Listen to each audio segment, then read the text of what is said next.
दीदी मी सह्यारा पिक्चरला जाणार आहे, मला 400 रुपये दे. अरे पण तिकीट तर 200 रुपयेच आहे की, तुला 400 रुपये कशाला पाहिजे? मी आणि माझा मित्र जाणार आहे, मित्राच तिकीट पण मीच काढणार आहे. आधी कामधंदा कर आणि मग मित्राला पिक्चरला घेऊन जा. कामधंदा तर काय करत नाही आणि नुसते पैसे मागत राहतो.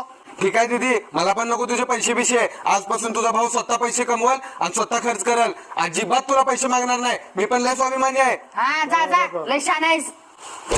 काय मेहने एवढ्या रागारागाने कुठे चाललाय? चाललोय मी कामाला. ज्या घरात काम करत नाही त्या घरात इज्जत नसत्या, जशी माझी या घरात इज्जत नाही.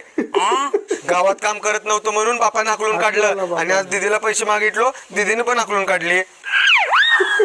आईला नशीब लय वंगळाय की राव मेहने तुमचं. छे छे. तुमच्या पण इज्जतीचा प्रश्न आहे की दाजी. किती दिवस तुमच्या तर जीवावर बसून खाऊ. चाललो आजपासून मी पैसे कमवायला. पैसे कमवल्याशिवाय अजिबात येत नाही. स्वाभिमान नावाची चीज आहे का नाही काय? आईला लईच म्हण